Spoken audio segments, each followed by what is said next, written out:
જો એક અમારી પક્ષે તમે અમારી પક્ષે જોઈ લો મારી ઓફિસ અહીંયા મારી ઓફિસ આવી જાવ ત્યાં બરોબર છે ને આ બધા ખાલી કરી દો જો તમે સ્થળ ઉપર આ માણસો બધાને ભેગા કરી હવે કોઈ ભેગા નહીં કરે પ્રશ્ન ઉપસ્થિત જો કરવાની જરૂર કોઈ નથી. પ્રશ્ન આપણે પ્રશ્ન ઉભો કરીએ છીએ અહીંયા આગળ છે ને ખોટો પ્રશ્ન ઉપસ્થિત કરવાની જરૂર નથી. સ્થળ ઉપર આ જે બી માણસો છે એ બધા તમે પહેલા અમને સમજો તો ખરા આપણો તો ખરા હું સાંભળું ને તમને એ રીતે નહીં સાંભળવાના તમે આપણો બરાબર અહીં આગળ કોઈ જો અહીં કોઈ દર્શન કરવા માટે કોઈ ભેગા નહીં થયા અહીં ખાલી ચર્ચા કરીએ છીએ.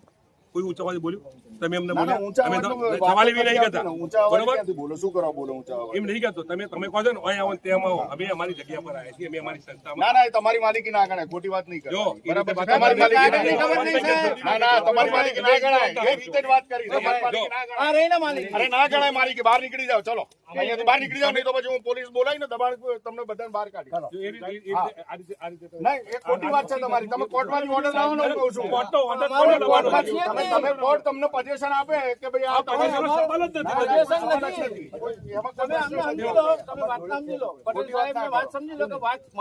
મારા પટેલ સાહેબની વાત કરી હું પટેલ સાહેબથી વધારે ભણેલો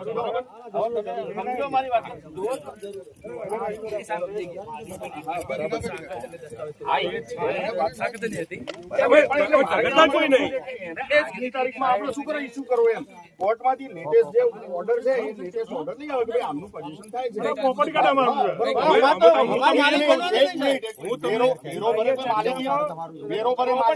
બેરોબરે માલિકી પ્રસ્થાપિત થતી નથી. ના ના બેરોબરે માલિકી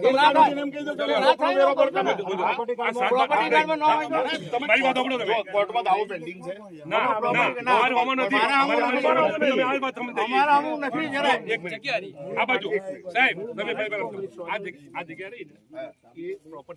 કોંગ્રેસ સેવાદળ છાત્રાલયની વર્ષો જૂની 1948માં આ જગ્યા મહેસાણા જિલ્લા કોંગ્રેસ સેવાદળ નામે ચાલે છે.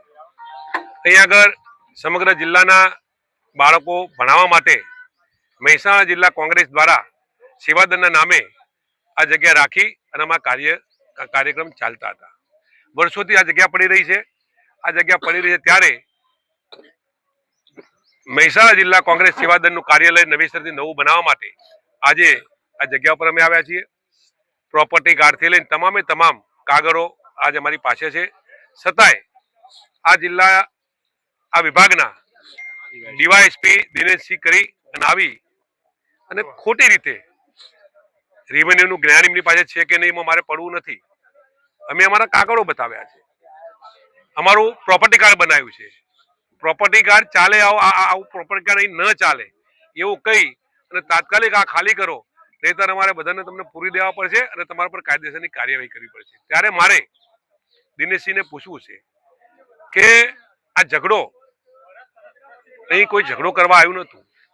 આ જગ્યા અમારી પડી છે કોંગ્રેસ નહીં અને કોંગ્રેસની ઓફિસ બનાવવા માટે આ જગ્યા પર અમે આજે આવેલા છીએ. પ્રતિપક્ષ એવું કહે છે કે આ જગ્યા પર અમારી માલિકી છે.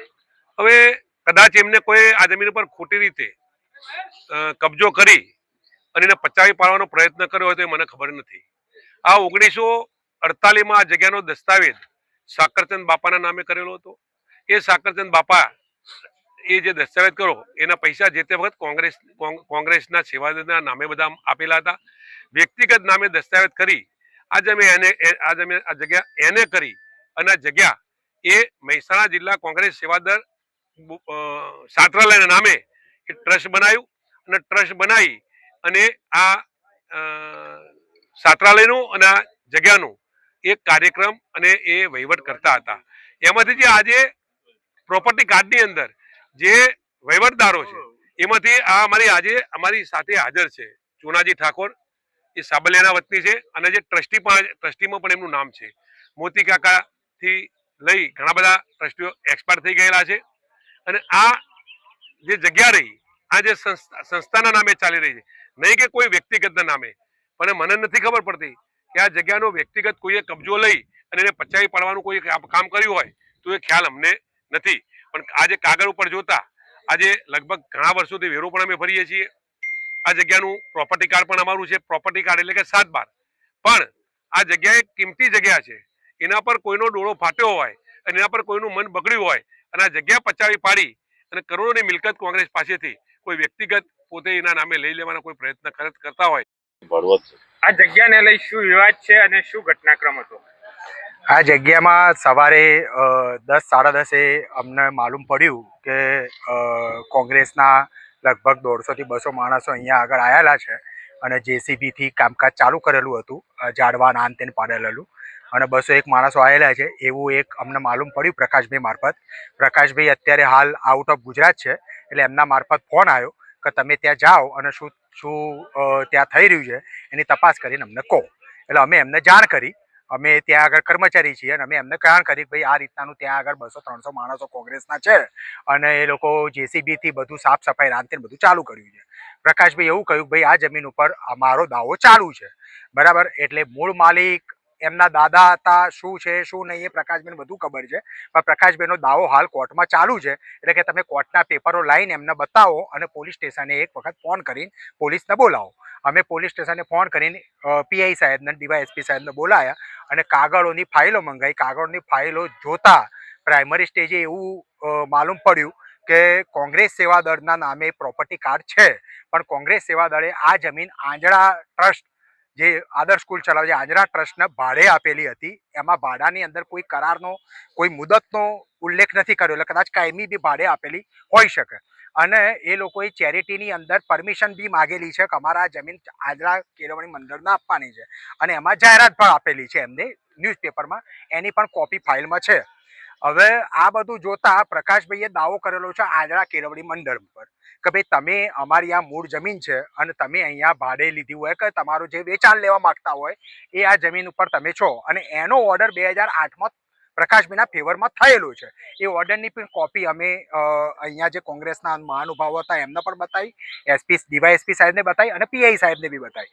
અને એ ઓર્ડરના પછી પણ પ્રકાશભાઈનો હાલ અત્યારે આંજણા ટ્રસ્ટ હોમનો દાવો 2009થી હાલ આપણી સિવિલ કોર્ટમાં વિસનગરની અંદર ચાલુ છે, અને એની મુદત પણ ગઈકાલે હતી. હાલ અત્યારે મોદી સાહેબ, નામદાર મોદી સાહેબની કોર્ટમાં હાલ અત્યારે દાવો ચાલુ છે. ગઈકાલે મુદત હતી, ગઈકાલે સાક્ષીઓ પણ તપાસવાનું હાલ સ્ટેજ ચાલુ છે. એટલે હાલ એ દાવો ચાલુ છે. જો કોંગ્રેસ સેવા સમિતિનો કંઈ પણ કહેવું હોય તો હાલ એ કોર્ટમાં જઈ કહી શકે છે અને કોર્ટમાં પોતાની રજૂઆત કરી શકે છે. એટલે આ બધા હાલ અત્યારે, અને કોર્ટની અંદર હાલ અત્યારે આ જમીનનું કમિશન બી પંચનામું બી થઈ ગયેલું છે. એટલે જ્યારે આ બધું થયેલું હોય ત્યારે આ જમીનમાં આપણે આ રીતનાની પ્રવૃત્તિઓ કરીએ અને કબજો લેવાની કોશિશ કરીએ એ થોડું વધારે પડતું હતું. એટલે અત્યારે હાલ ડીવાયએસપી સાહેબ અને પીઆઈ સાહેબે કોંગ્રેસવાળા સભ્યોને અને આગેવાનોને વિનંતી કરીને અને ઓર્ડર કર્યો છે કે ભાઈ તમે અત્યારે હાલ આ જગ્યા ખાલી કરો અને તમારે જે કંઈ પણ હોય કોર્ટમાં અથવા તો મારી ઓફિસમાં રજૂઆત કરો.